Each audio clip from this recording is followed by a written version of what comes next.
Hi, I'm Kay Shipper with the latest from Radio Stone Update. Whether you're already back at work or waiting for your state to ease its lockdown requirements, you're probably eyeing your 2020 bottom line with concern. You certainly aren't alone.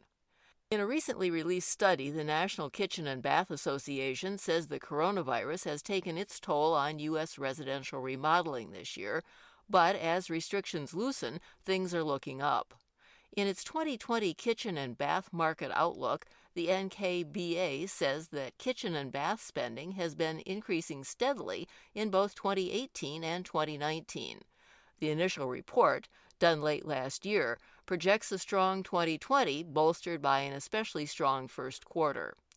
While the Covid-19 crisis led to a double-digit decline in spending across all major categories, with the lifting of shelter-in-place orders, segments are already seeing signs of positive growth. Perhaps most encouraging, the update study shows that while 81% of kitchen and bath remodeling projects were postponed or canceled as of mid-April, homeowners plan to reschedule some 70% of them. Perhaps not surprisingly, kitchen spending suffered more than that of bathrooms, and medium and larger projects were hit harder. Kitchen spending is predicted to decrease by 22% compared with prior expectations. Spending on smaller projects declined only 14%. More than 1 in 4 homeowners cited limited finances as an impact of COVID-19 on their remodeling plans. Still, more than 6 in 10 homeowners use cash from savings to finance kitchen or bath remodeling projects. Projects active in mid-April were more likely to be paid by credit card, with deferred projects far more likely to be paid with a home equity loan. And nearly a third of Americans say the pandemic changed the way they use or think about their kitchen or bath. The study included a variety of government and private industry sources, as well as a survey of 500 consumers. U.S. sports may be in the process of preparing to resume shortly, but things aren't so rosy for a couple of hard surfaces events. Both Cersaie and Hardscape North America are saying wait till next year. Cersaie, the Bologna, Italy-based international tile event, announced the cancellation of its mid-November dates. The move comes only weeks after it tentatively rescheduled the event from the end of September. Meanwhile, Hardscape North America, which is held annually in Louisville, Kentucky in October, said it will not hold this year's event. In making its announcement, Cersaie organizers explained that its approximately 50,000 attendees, approximately half come from outside Italy. And while travel restrictions are easing a bit, potential participants remain reluctant to commit to attending the event. However, they added that various activities will be on tap from Cersaie over the 15 months between now and the 2021 show, including an important new initiative centering on a digital experience. Organizers of Hardscape North America, which is sponsored by the Interlocking Concrete Pavement Institute, say they will be looking at how it can best serve its audience over the next year. Normally, the show runs concurrently with GIE Plus Expo, the country's largest landscaping services event, and that show remains on the calendar. Neolith, the Spanish-based manufacturer of sintered stone, announced the company has achieved carbon neutral status. Last year, the brand recorded no net release of carbon dioxide into the atmosphere from gate-to-gate emissions. To attain the highly prized carbon-neutral status, Neolith followed the internationally recognized greenhouse gas protocol, which involves implementing a dynamic sustainability strategy coupled with high-value carbon offsetting. Last year, the brand received 100% of its electricity from renewable energy sources. Additionally, 90% of its waste is recycled and given a second life either with company operations or through third parties. Fully 48% of the product's weight comes from recycled materials.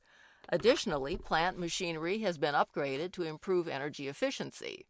Neolith has also undertaken a number of environmental projects in line with its wider sustainability strategy. Corporate social responsibility is not only about ensuring that your business practices are as sustainable and ethical as possible, it's also about giving back to wider society, says Neolith's CEO Jose Luis Ramon. This is Emerson Schwarzkopf, editor of Hard Surface Report. COVID-19 is finally making an impact on hard surface imports to the United States as pre-lockdown shipments are cleared from ports of entry. Data from the month of May shows the flow of materials coming to the USA is slowing down, but not from all the players. Let's take quartz surfaces. The 7.4 million square feet entering the United States this May was down by not quite half, 47.8% in fact, from May 2019. This May's volume is also a 26.5% drop from April this year. In year-to-year comparisons of major quartz slab exporters to the United States, Turkey took the biggest drop in May, falling 81.6% from 2019. Sector leader India, with 1.2 million square feet, saw a 66% decline, and Spain shipped just a bit more than 1 million square feet and fell behind 2019 totals by 59.7%. Not every exporting country saw slab traffic drop, though. However. Vietnam's 1.1 million square feet this May showed a 61% increase from last year, and Israel boosted year-to-year shipments in May by 15% while coming very, very close to 1 million square feet entering the United States that month. You'll get all the latest import numbers on all the materials in the next edition of Hard Surface Report. Look for a notice in your email box later this week when the issue goes live on the web. In other company news, Cosentino announces the opening of a West Coast hub in Vacaville, California, approximately 55 miles northeast of San Francisco. Operations there began in late June. With almost 160,000 square feet, the new facility includes both warehouse and office space and will be a central shipping location for customers in the western United States for Cosentino's Decton and Silestone products. It's expected the hub will expedite shipping to regional centers, home improvement centers, fabricators, and kitchen and bath specialty stores in the western U.S. The company's other hub facilities are located in Texas and Virginia. Cosentino operates both city showrooms and centers in Los Angeles and San Francisco, and Cosentino centers in Anaheim, Sacramento, and San Diego,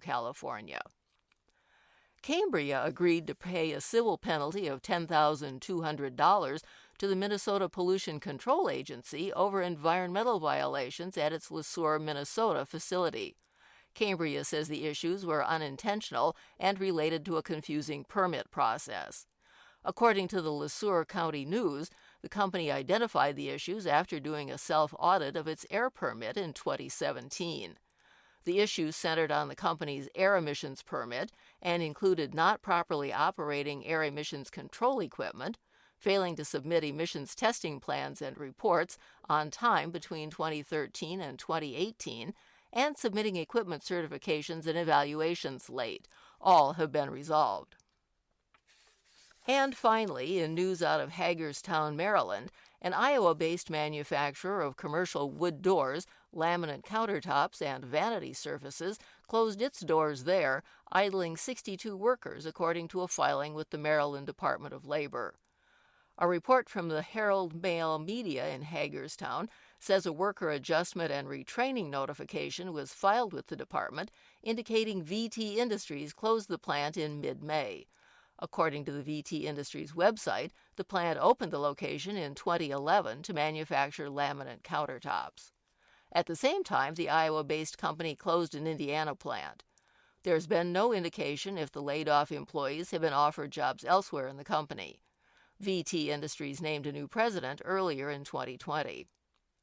And here's some late-breaking news. The Marmomac 2020 exhibition this fall will be entirely online as show organizers Verona Fieri recognize the global general uncertainty caused by COVID-19. Elena Amadini, the event's exhibition manager, informed exhibitors by email Tuesday that, quote, decided not to realize the traditional physical event inside our pavilions, but to transfer the Marmomac Restart project to an interactive platform, unquote.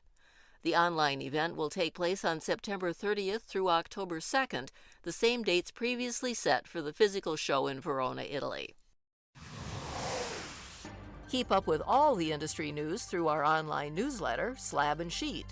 And check the notes on this episode's webpage for links to everything in this broadcast.